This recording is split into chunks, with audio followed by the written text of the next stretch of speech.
Olá pessoal, tudo bom? Eu me chamo Elben Wagner e vamos falar um pouquinho sobre dilatação dos sólidos e dos líquidos. Então vamos embora. Um fenômeno natural que ocorre quando um corpo é submetido a uma variação de temperatura é a dilatação. Também temos, gente, a dilatação. A dilatação ela ocorre também com a variação de temperatura, mas não com aumento de temperatura, e sim com a diminuição, com o resfriamento do corpo. Aí ocorre a contração térmica. Então, são dois fenômenos que ocorrem. Temos a dilatação, que ocorre com variação de temperatura, no sentido de aumentar a temperatura, e temos também a contração térmica, que ocorre com o processo inverso. É variação de temperatura, só que é o resfriamento do corpo. Algum exemplo de dilatação do nosso dia a dia? Temos aqui o trilho do trem, tá? Está aqui o trilho do trem, onde o trem possa se movimentar por cima e chegar nas localidades cujo qual o trilho alcança. Gente, entre um trilho e outro, como você pode perceber bem aqui na figura aqui embaixo, entre um trilho e outro é necessário deixar uma pequena abertura entre um trilho e outro. Essa abertura, que nós chamamos de um vão, é necessário para permitir a livre dilatação do material quando ocorrer os dias quentes. Perceba comigo que essa peça aqui, esse trilho e este outro aqui, eles não estão grudados, eles não estão colados uns nos outros, tá? Ele tem uma pequena abertura que é um vão. É colocada uma peça metálica aqui para que esse trilho não saia do solo, não se desprenda do solo. Só que ele só permite que o trilho não saia, tá? Mas ele permite que o trilho ele consiga andar um pouco para um lado ou um pouco para o outro, tá bom? Ele é colocado de uma tal forma que ele apenas não permite que o trilho saia daqui, seja deslocado. Ele é preso, fixado no chão. Então, é necessário colocar uma pequena abertura entre os trilhos, tá? Para permitir a livre dilatação do material quando for nos dias quentes.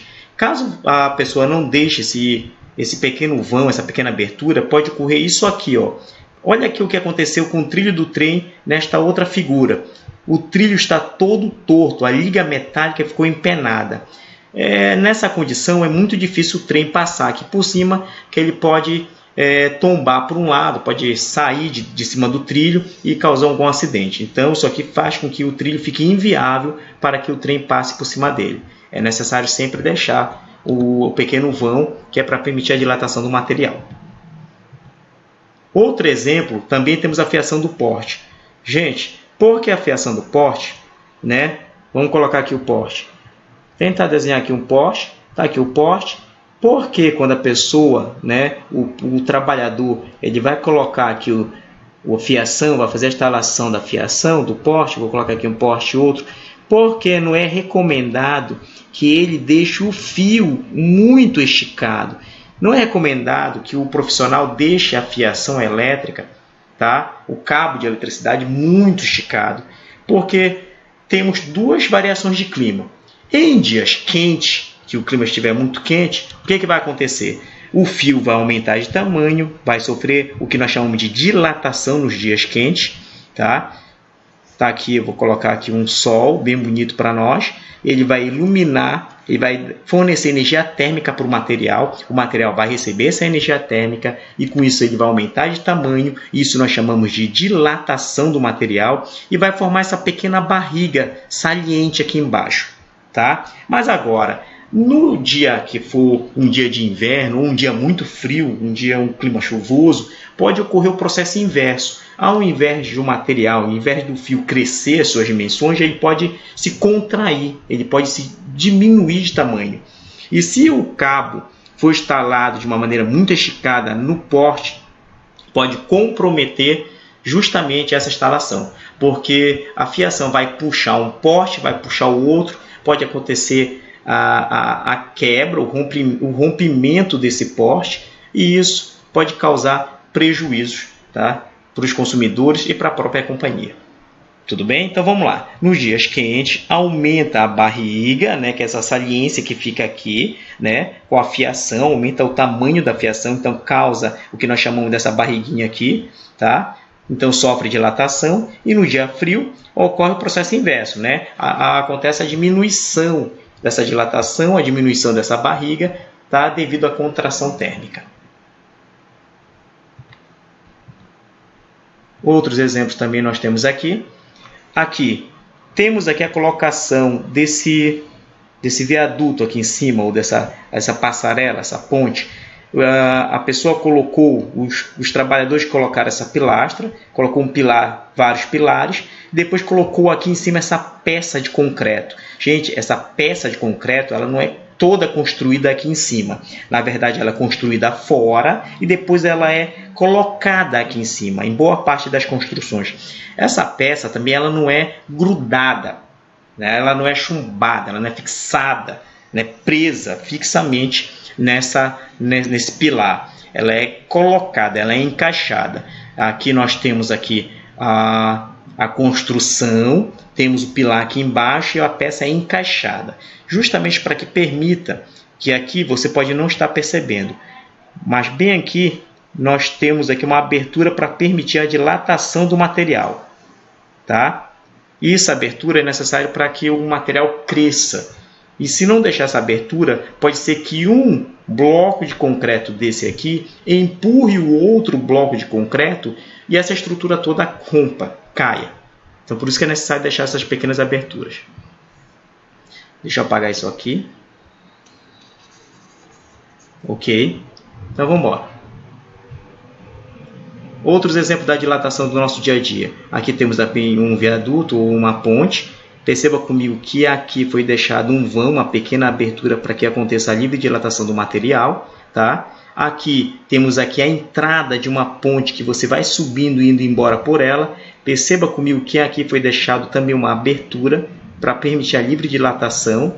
Agora, é necessário também, gente, para não ficar essa abertura aqui, né, muito feia ou muito esteticamente não muito bonita, é fazer a tratação disso, né? Coloca-se aí uma extremidade de outra, né, dessa abertura, uma liga metálica ou de borracha para ficar um pouco mais esteticamente bonito e também serve para não permitir que a água que entre por essa abertura estrague o material.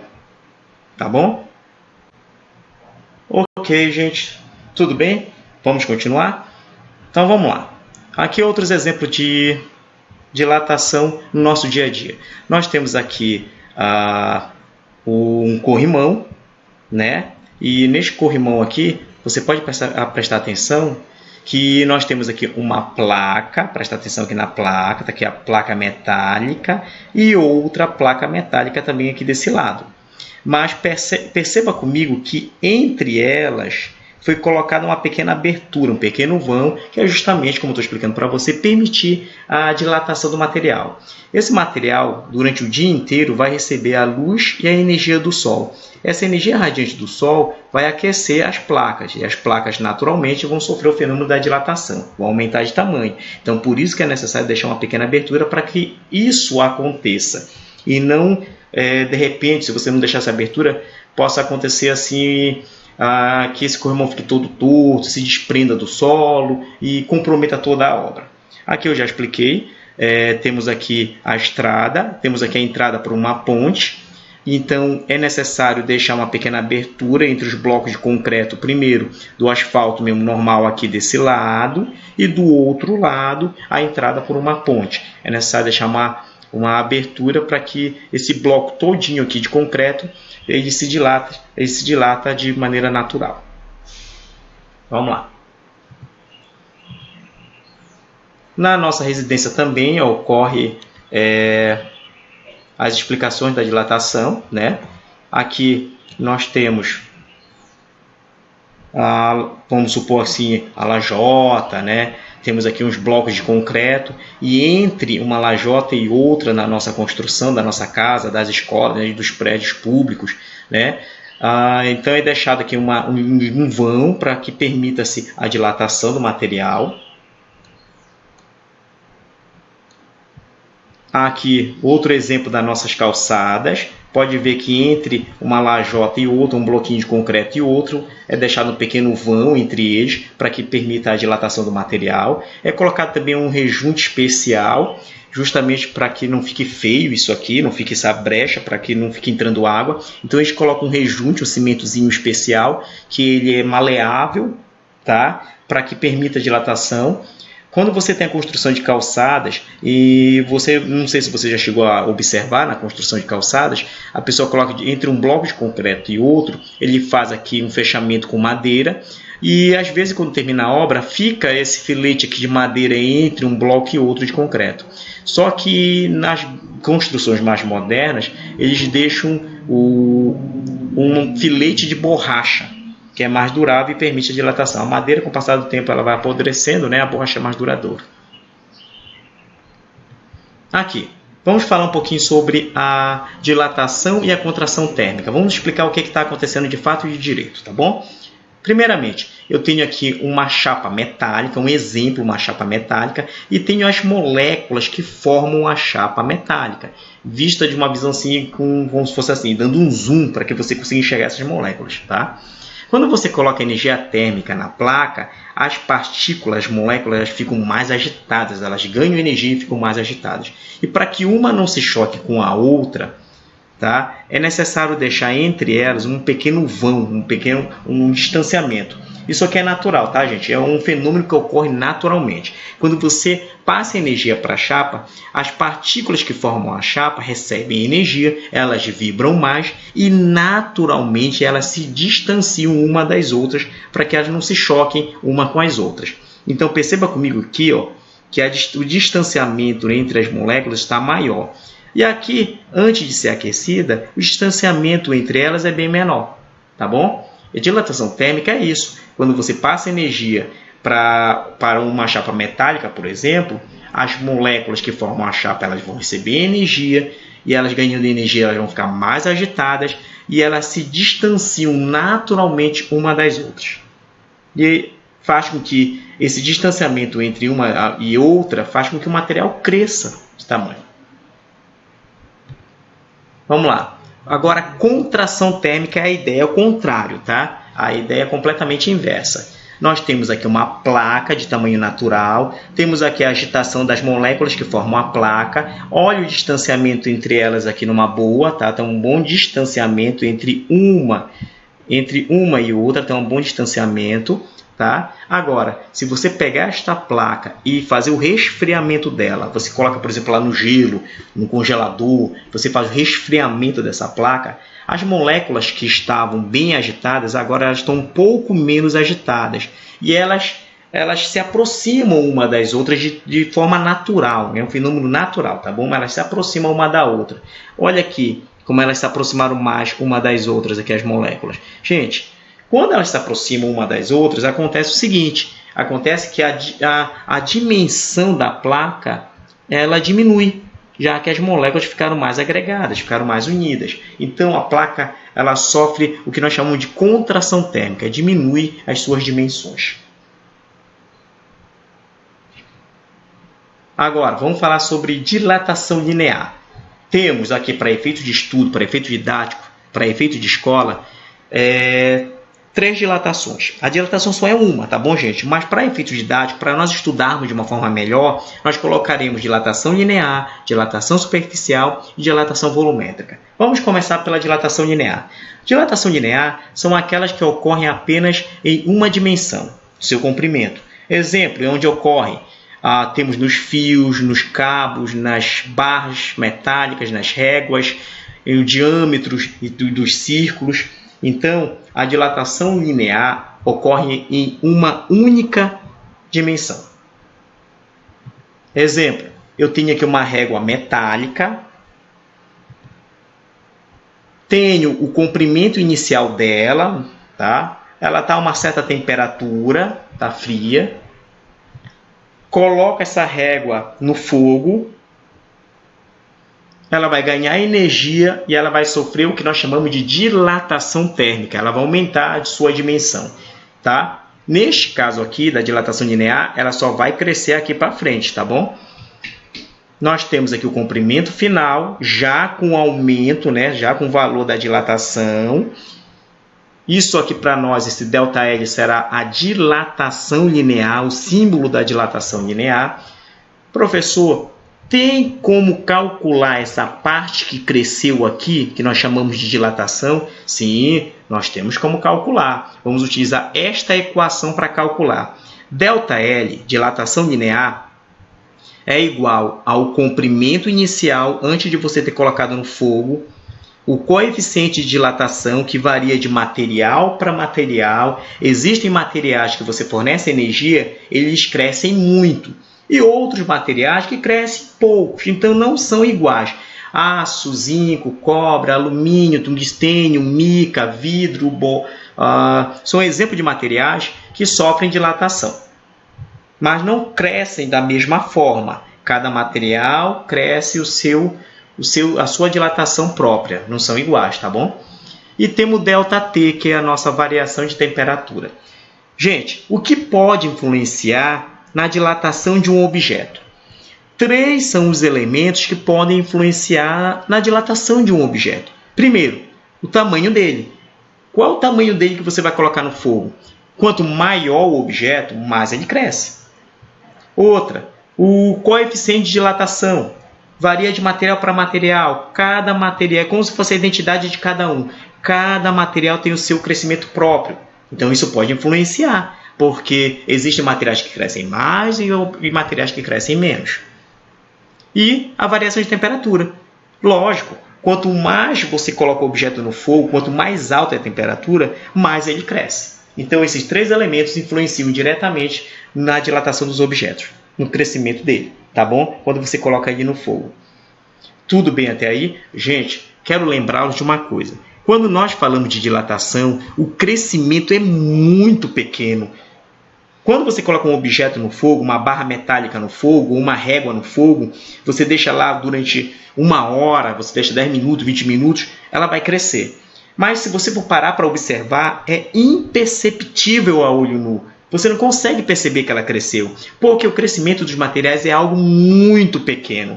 Aqui no desenho eu coloquei assim um crescimento bem grande, que é para você ter um efeito didático, você aprender mais rápido, você entender logo a matéria. Mas eu quero te dizer que esses crescimentos são muito pequenos, muito mesmo. Você nem percebe, tá bom? Mas para efeito didático, aqui da nossa explicação, eu estou colocando os desenhos um pouquinho mais, as dilatações maiores, para que você visualize melhor, você entenda melhor.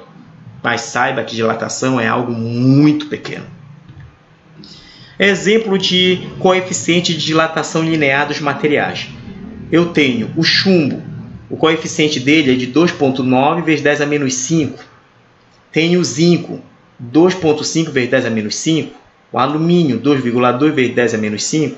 Gente, perceba comigo aqui que o 10 elevado a menos 5 é igual para todos, tá bom? O que eu vou levar em consideração aqui são os números. Ó. O chumbo ele cresce 2,9 quando você coloca ele no fogo.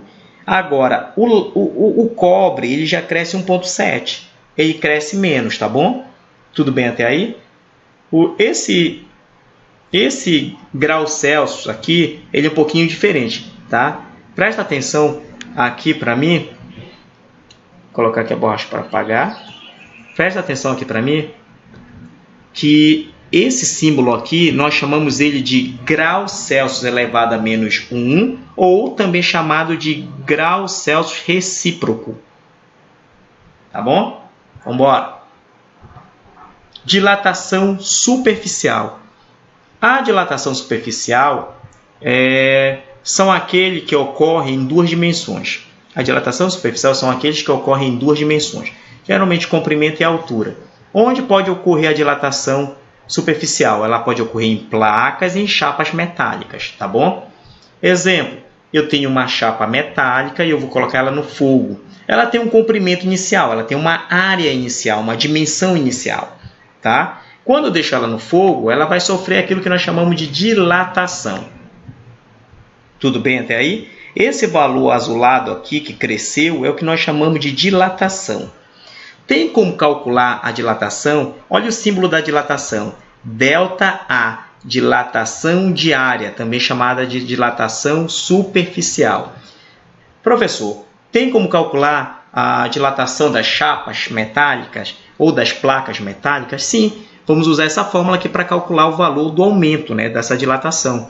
Temos ΔA, dilatação diária, é igual à área inicial da placa, antes de você colocar no fogo, vezes 2 vezes alfa, que é o coeficiente de dilatação linear, vezes a variação de temperatura.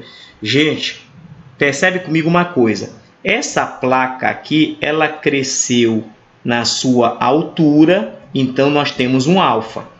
Ela cresceu também no seu comprimento, então também ela tem um outro alfa. Então, alfa mais alfa são 2 alfas.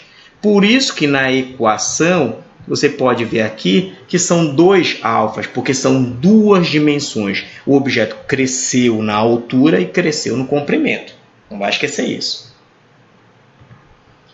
Dilatação volumétrica são aquelas que ocorrem em 3 dimensões, comprimento, altura e largura. Ocorrem em objetos volumosos e em cubos metálicos ou formado de outro material.